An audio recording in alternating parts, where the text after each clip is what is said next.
Teaching text today is John 20:24-31. Now Thomas, also known as Didymus, one of the 12, was not with the disciples when Jesus came. So the other disciples told him, "We have seen the Lord." But he said to them, "Unless I see the nail marks in his hands, and put my finger where the nails were, and put my hand into his side, I will not believe." A week later, his disciples were in the house again, and Thomas was with them. Though the doors were locked, Jesus came and stood among them and said, "Peace be with you." Then he said to Thomas, "Put your finger here. See my hands? Reach out your hand and put it into my side. Stop doubting and believe." Thomas said to him, "My Lord and my God." Then Jesus told him, "Because you have seen me, you have believed. Blessed are those who have not seen and yet have believed." Jesus performed many other signs in the presence of his disciples, which are not recorded in this book. But these are written that you may believe that Jesus is the Messiah, the Son of God, and that by believing you may have life in his name. This is the word of the Lord. Now join me in reading the words on the screen. Thanks be to God. May the word of God shared be a word we share. You may be seated. An Easter tradition that you may be familiar with is the person on the stage will say, "He is risen," and then your response on Easter Sunday is to say, "He is risen indeed." Okay, you ready? Here we go. He is risen. He is risen indeed. Yeah. I wonder what you think about the state of our world. I wonder how you feel about where we're headed. I've got a picture behind me of the Artemis rocket that's on its way right now to a lunar loop around the moon and back, about a 10-day mission. I wonder if that's a metaphor for where we're headed collectively, where your life is headed. How do you feel about all that? Like, how do you think it's going? Martin Luther, about 500 years ago, had a famous phrase. He said, society is a lot like a drunk man on a horse. Gets on the horse, falls off on one side, gets back up, and then falls off on the other side. Do you recognize that? I resonate with that. I'm like, okay, I'm not the drunk part, but the other part, right?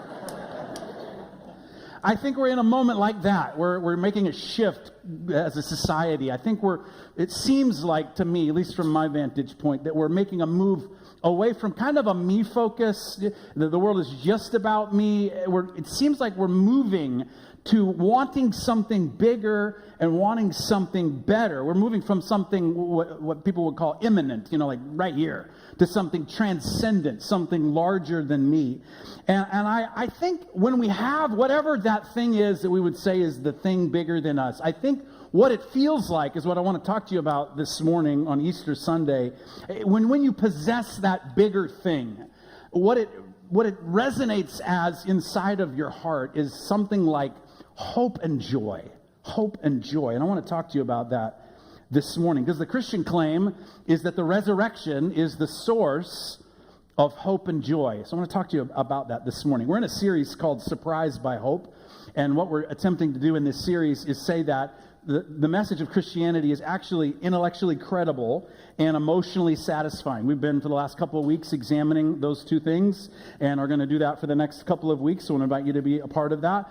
But you might be asking questions as you come into a room like this. I don't know why you're here this morning. You might ask questions like, is there a God? Is God there? If God is there, do I matter to God? How would I know God if I wanted to know God? And if in that wrestle somewhere you resonate, I just want to tell you, hey, welcome. You're in the right place. This is the place for you. This is the place for people wrestling with these Easter kinds of questions. Here's my job today. As a pastor, I want to do a couple of things. I want to help you connect with God in a meaningful way, and I want to do that in two ways. Number one, I want to help you with your life, because like everybody else in this room, you walked in with some stuff, okay? Okay to bring the stuff in the room. And I want to help you with the stuff that you brought in the room. And then, more importantly, I want to help you understand how to access the hope that is available to human beings like you and me in the 21st century through the resurrection. The Apostle Paul was having this discussion in the book of Acts. He was in the city of Athens, and he was trying to describe this something bigger to people who didn't really have a map for understanding a transcendent God. And he said, you know what? What you want to do is you want to reach out to him, and you want to find him, though he's not far from any one of us. Here's the boiled down message of Easter, is since Jesus rose, God's not far from anyone in the room. So let me give you a simple roadmap. We're going to talk about the search for hope and joy, and then we're going to talk about what it is that gets in the way of that search, and then we're going to look at how do you drink from the source. Search for hope and joy. What gets in the way? Drinking from the source. Search for hope and joy. There are just some things, aren't there, that I think all human beings, whatever culture you're from, wherever you originate from, would say are universals, meaning, hey, it's just true for everybody. It doesn't matter if you're in the Far East or if you're in the West or if you're in South America or North America or Canada. It doesn't matter where you are. These things just remain true. And if these things are true, when they are true and people express them, then human beings flourish. It'd be things like people matter. You know, whenever that idea holds true, think people flourish, right? You go to work, and that's the culture of your work where people matter. Guess what? You like working there. You go to a place and you work and people don't matter and you're an object and you're a tool. You don't like working there, right? Things like love. You know, love is the greatest thing we can feel, the greatest thing we can express. Jesus even said the greatest commandment for a human being is to learn to love God and to learn to love your neighbor. Like, that's what we're here for. Things like justice. Like, we want things to be made right in the world because there's so much wrong with the world. I mean, these big... You with me? These big things, these big universal things. There's some other big universal things that I'm absolutely convinced are true for all people at all times and all places. Things like God hates cats. Anyone? Like, come on, somebody. An amen on Easter Sunday from somebody. Every time I talk about cats, I get memes that flood me. People, some of you send me. Okay, just hold those. I know. But here's one of the universals, right? Hope and joy. It's like everybody wants it. You can't negate whatever your perspective, the longing inside of you for hope and joy. If you're Ukrainian, you want hope. If you're Russian, you want hope. If you're Iranian, you want hope. If you're American, you want hope. If you're old, you want hope. If you're young, you want hope. If you're poor, you want hope. If you're rich, you want hope. It's universal, isn't it? It's like, how could I have hope and joy? Now, when we don't get it, we go into what I'm going to call the scramble. I keep up with a lot of different kind of thought leaders. I try to learn. I try to be a learner through life. And one of the people that I keep up with is a guy by the name of Mike Foster. He's an author. He's a speaker. He's a kind of a life coach. He's a follower of Jesus, so that's his angle on things. But he has this framework. He even wrote a book about it called Primal Question. He said, you and I have a basic primal question we're trying to answer with our life. And when we can answer that question positively, life's good. But when we can't answer that question positively, we go into what he calls the scramble.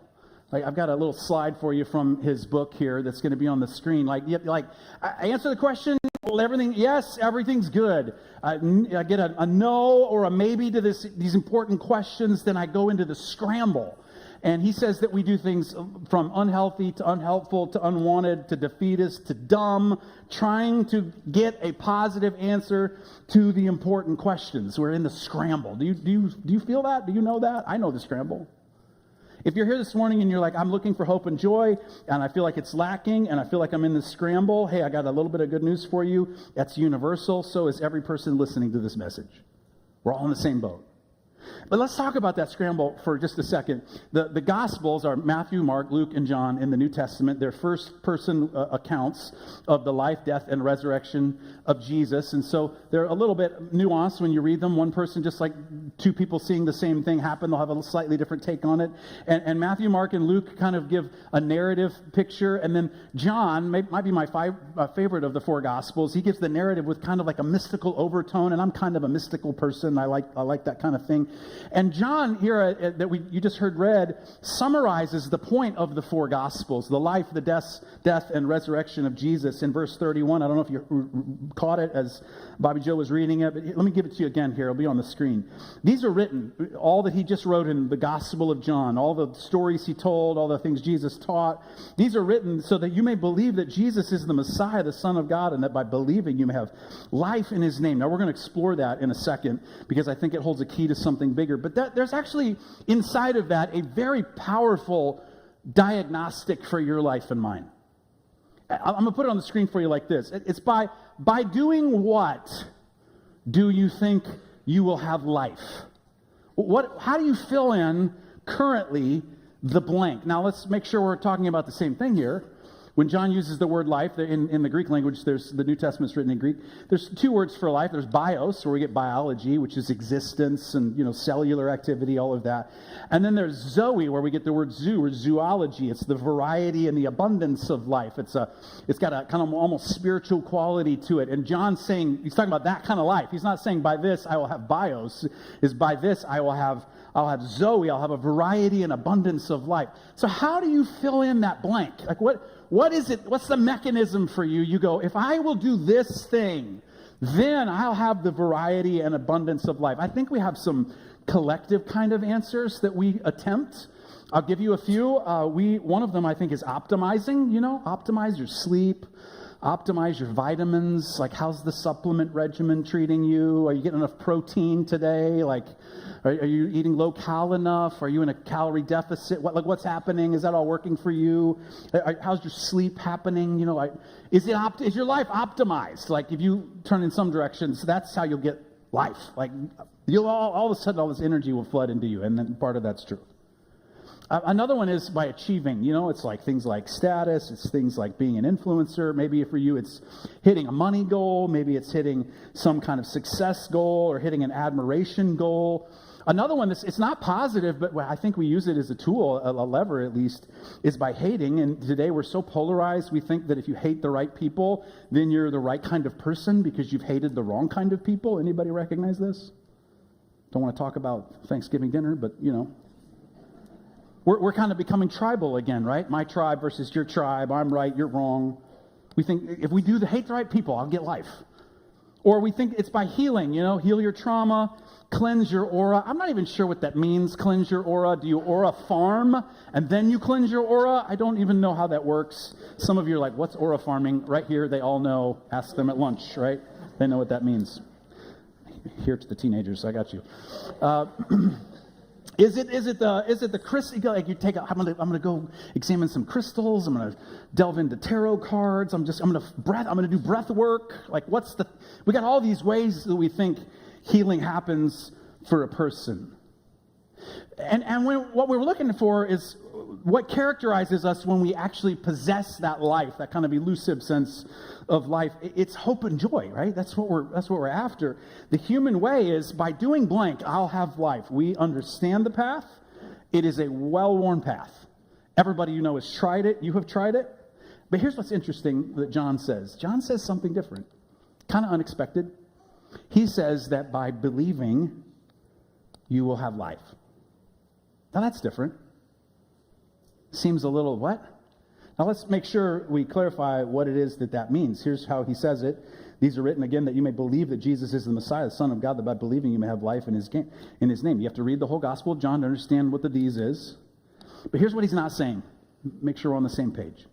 He's not saying belief is this idea of you have a philosophical assent to a set of ideas. We've been working through in this series of painting the picture of how Christianity is intellectually credible, and there is rationality that's required to understand and order things and make sense of things and make sure that we're people of meaning and make sure that we're rational in the way we understand and approach life. There is a kind of like a rational understanding that we need, but that's not what John is talking about. He's talking about something that you know. It's very, very human. Belief in the New Testament is a word that means active trust. Like you believe something when you actively trust that thing.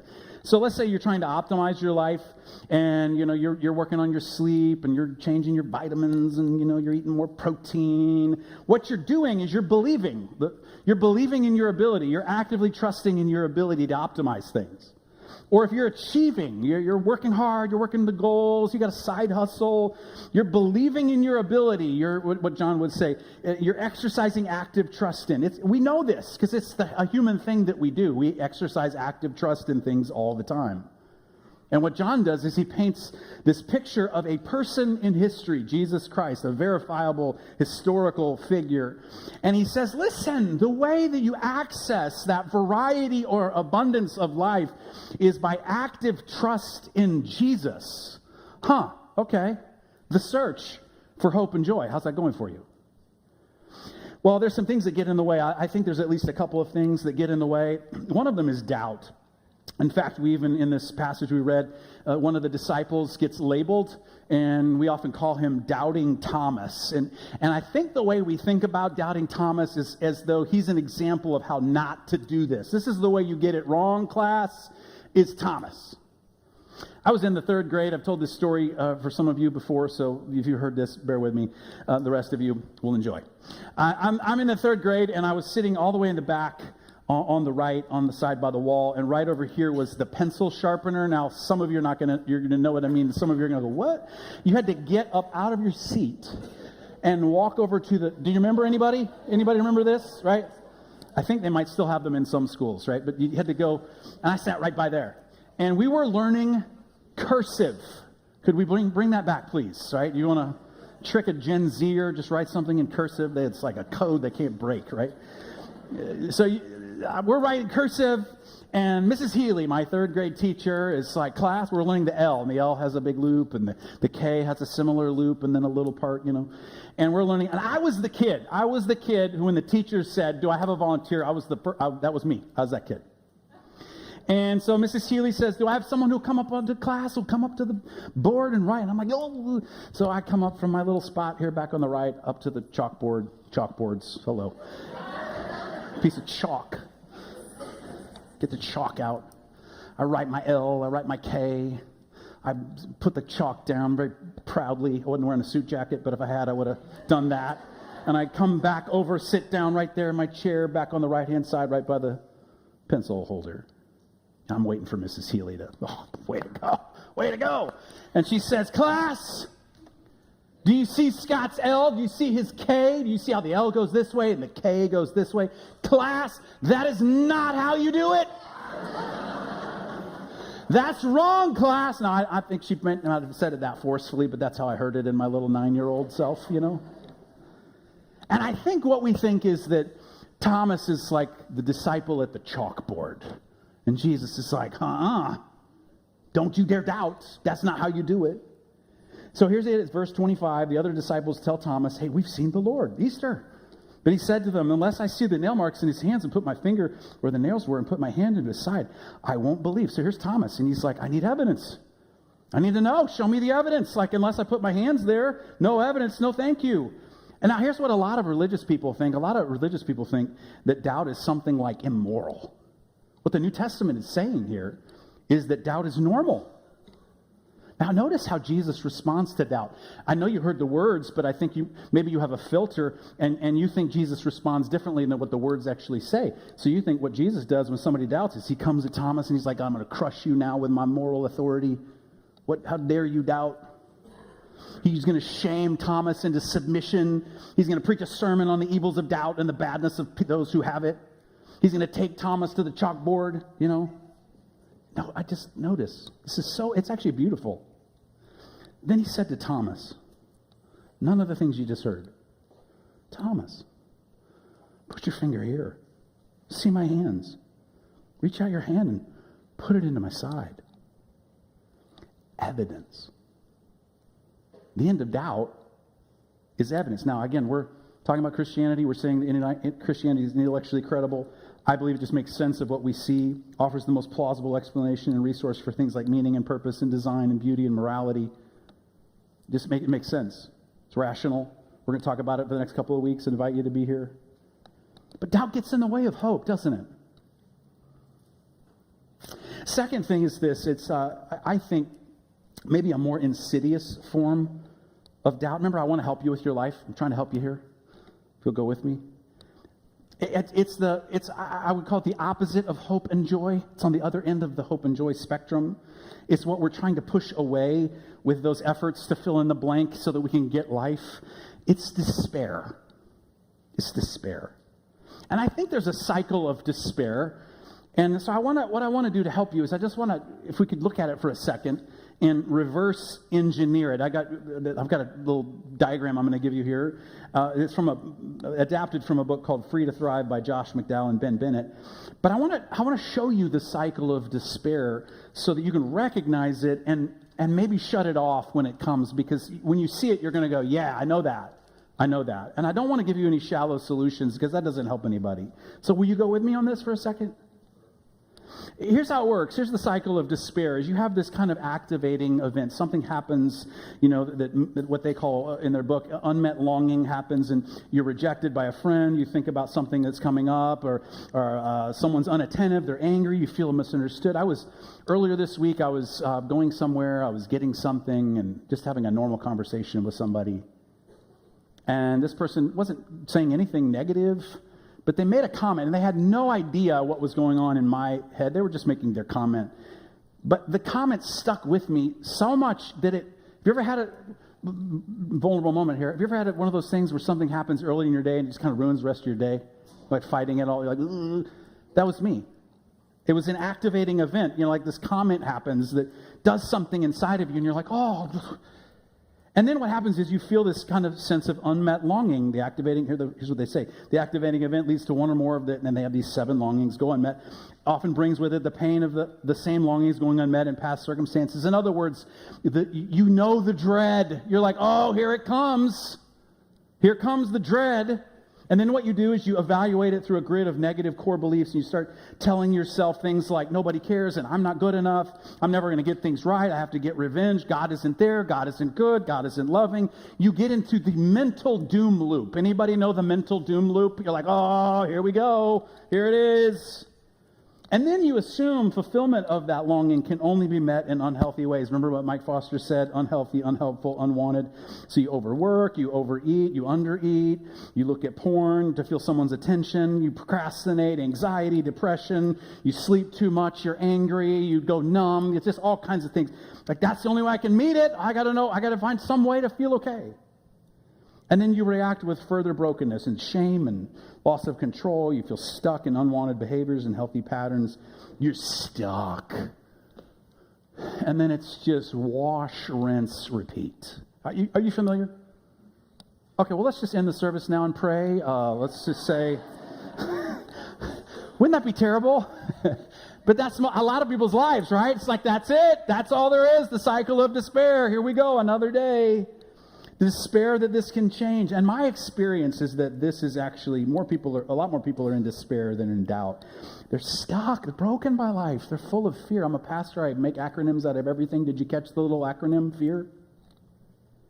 And by the way, very successful people, I have discovered, wrestle with all of these things. And many of them are successful because they're trying to escape the cycle of despair. Anyone resonate?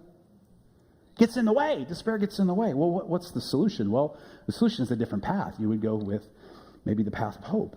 Same thing happens, activating event, things happen, someone says something, but then it's a shift. You hold the unmet longing, and instead of saying, oh no, here it comes, you're curious. You're like, well, I wonder why I'm feeling that way. That person said that to me.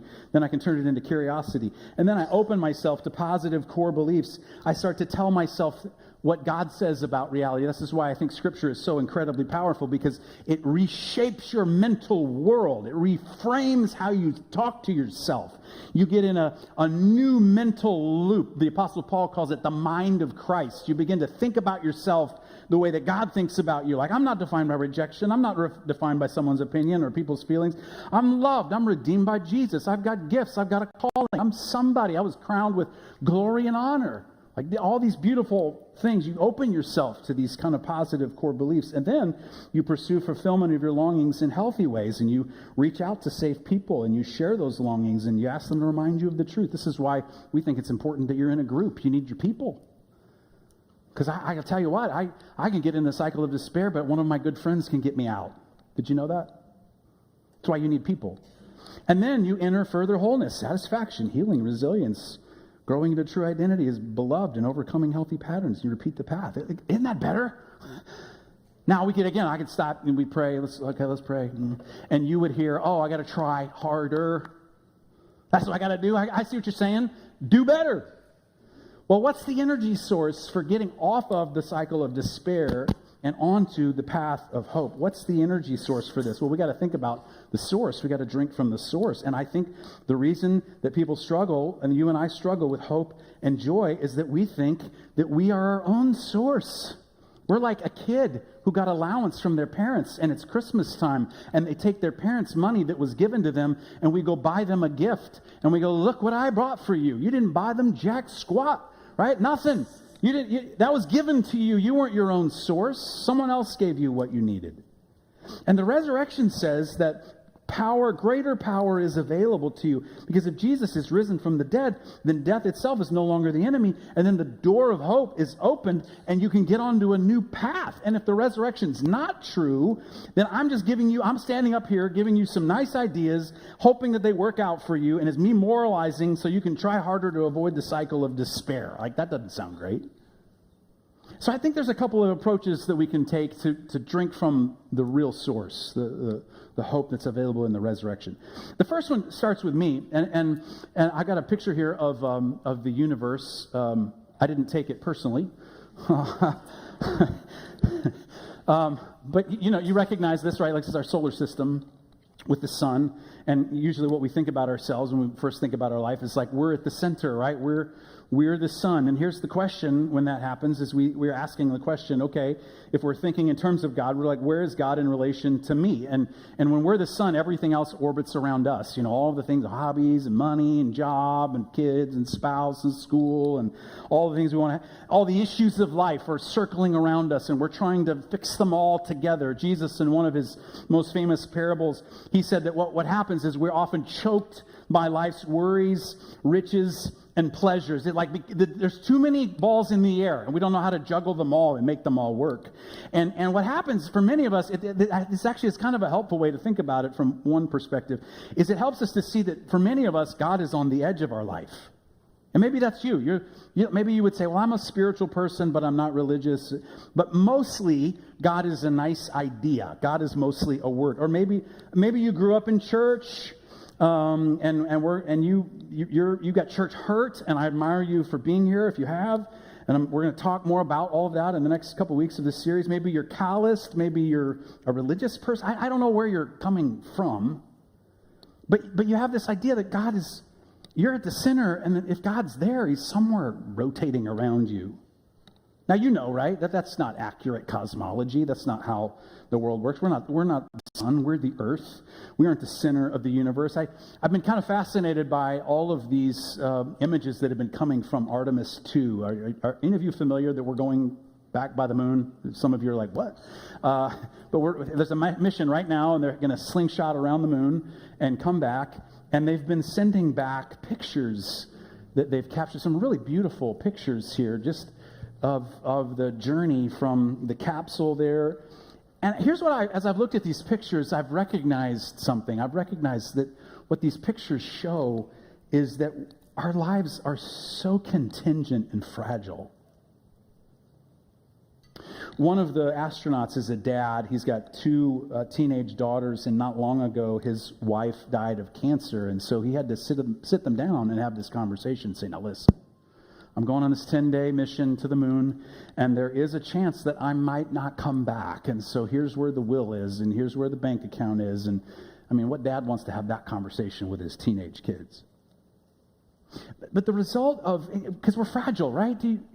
I think if you pay attention for a minute, you're like, yeah, life's really, really fragile. But when you continue to say, but I'm at the center, the result is you're trying to fit God into your life. And here's what happens with hope. If that's what you're doing and you're the center, then here's how hope works. Hope is then 100% your project. Good luck. You're left trying to fill in that blank and avoid the scramble because you're trying to chase away whatever word that you feel like life is giving you now. You probably walked in the room, and some of you may be crystal clear. You got a word that is over your life. It might be a word like cancer. It might be a word like failure. It might be a word like success. It might be a word like glory. It might be a word like fear. But you got some word that is pressing down on you, and whatever that word is, if you are the source, if you are the center, whatever word life is delivering to you right now, that thing weighing on you is your last word. Unless you can figure out how to change it. Good luck. Here's what the resurrection does. Is it shifts the perspective back into the way things actually are. And then God is at the center. So then the question becomes not where is God in relation to me, but where am I in relation to God? Now I'll give you, there's multiple ways you could answer that question. I think there's at least three. Number one, you could ignore, you could just ignore the question. Like, I'm just here. Could you shut up because we're eating ham and I'm ready. Please stop talking. And you can, just like the sun, you could ignore the sun. But yeah, guess what? Even if you decide to ignore the sun is still going to shine on you. You go outside, you're still going to get warmed by the sun. It's still going to grow the plants in your garden. It's still going to bring its light to you in the morning. It's going to bring its beauty as it sets at night and its beauty as it rises in the morning. And you're going to see all the beautiful things of the sun, just like the rain's going to come on if you want to ignore the rain. Jesus actually said that the sun and the rain and all those things are a picture of what God is like. In his Sermon on the Mount, he said, listen, what God is like is he's kind. And even if you ignore him, he said, he causes his sun to rise on the righteous and the unrighteous. He causes his rain to fall on the good and the wicked. God, in other words, God is kind. You can ignore, I'm just telling you, God's going to be kind. But you could ignore the question altogether. Not going to change what's there. God's still there. Showering you with his kindness, trying to get your attention. Or you could assume that the way you answer the question is with religion. You're waiting for me to tell you, like the religious thing you got to do. But religion really works like this. It's the same strategy of filling in the blank by doing this, I'll have life. It's just that you think you have to fill in the blank correctly with religious kinds of answers. And the assumption often behind that for many people who think religion is what God is after is that God is not kind, that God is a teacher grading a test, the teacher that doesn't really care about you, just wants to make sure you got the right answer on the test. And if you fill it in, then everything will work out for you and life will work out. But neither of those really they don't bring life. They don't bring hope. Here's a better answer. The better answer is the gospel, the good news about Jesus. See, we celebrate Easter Sunday because what we're celebrating on Easter Sunday is that what happened on Good Friday wasn't the last word. Good Friday is when Jesus offered his body on the cross for all of humanity out of love and out of kindness, that people with their hands, the hands of men, killed Jesus on the cross. And instead of getting him back, he said, the way I'm going to change my enemies into my friends is by loving them and sacrificing them. He lays his body on the cross, on the wood of the cross on Good Friday. And if that was it, and there's no Easter Sunday, then that's just a nice moral about being a nice person. But that's not the gospel. The gospel is that what happened on Good Friday is not the last word. It's not. In fact, the cross is Jesus going so low. I love how one person said it. He said Jesus wanted to sink so low that in the future all falling would be a falling into him. Let me say it to you again because I love that. He wanted to sink so low that in the future all falling would be a falling into him. You think, I can't go any lower with my life. Guess what? The message of the gospel is that on Good Friday, on the cross, Jesus went even lower. So you just keep falling and you fall into him. It's the grace of God. But Easter says that's not the last word. The resurrection, what it does is it vindicates what Jesus did on the cross. It's like the receipt. Are you following? Like we belong to Costco, and you go to Costco and you walk in and you flash your card like you're all that and a bag of chips. You get your stuff, check out. And you know what a receipt is, right? It's proof that you paid. And when you go out, if you go out the line, and they've got these armed guards there, like these beefy dudes. They're just not about to get past. Those of you who've been know that's not true. And you know what they do? Stop! And you say, here is my receipt. I have paid it all. It's been paid in full. And I mean, it's way more cordial than that, right? But the resurrection is like a gigantic receipt from God saying that what happened on Good Friday is vindicated. It's all been paid for. Here's what that means. Boiling it all the way down. The whole point of Easter. It means that hope is the last word. We're going to talk more about this over the next couple of weeks about resurrection and what it means. But here's what Christians believe. We believe that what happened for Jesus' body on Easter Sunday will happen for all of creation and all of us. There's coming a new heaven and a new earth, a restoration. You're not going to go somewhere and there's a consolation, a restoration of what you have. Because here's what you know. Here's what you and I know. There's an irretrievability about life and the losses that you experience in life that you just don't know how to get back. And you wonder, will there be any consolation for this? Will there be any? The resurrection says there's a restoration for those things. Not long ago, I took my kids to where my elementary school was in Omaha, Nebraska, Mount View Elementary School, home of the Lions. I was so excited, pulling around the corner. I was going to show them where I went in and where we'd come out at lunchtime. I'd run up the stairs from the cafeteria and come around the corner and run around the side of the building and go back to the back and play kickball. Anybody? I was so excited. I was like, you guys aren't going to believe this. And we pull around the corner, and guess what they'd done? Torn it down. It was gone. But you know that, don't you? There's an irretrievability of life. There's you lose things along the way, and you go, oh, how do I get hope? Now, if the resurrection is not true, then it's a lot of suffering all the way to the end. But if the resurrection is true, there's a restoration coming. Now, we don't believe the resurrection is an idea that, the idea that all things can be new. Wouldn't it be nice if things could be better? We believe that in space and time, the man Jesus Christ, his body went into the tomb, and then on Sunday, got up physically. Because if that's true, everything is different. Everything is changed. The resurrection says that hope is the last word. Man, if you came in here looking for hope today, I got the solution. I got the solution that millions of people have discovered. The resurrection. Now you got a couple responses, and I'm going to pray for you, and we're going to be done, and you can go eat ham. I hope your response is, my response as I was reading through this is, Thomas, after he sees the evidence, his response is, oh, my Lord and my God.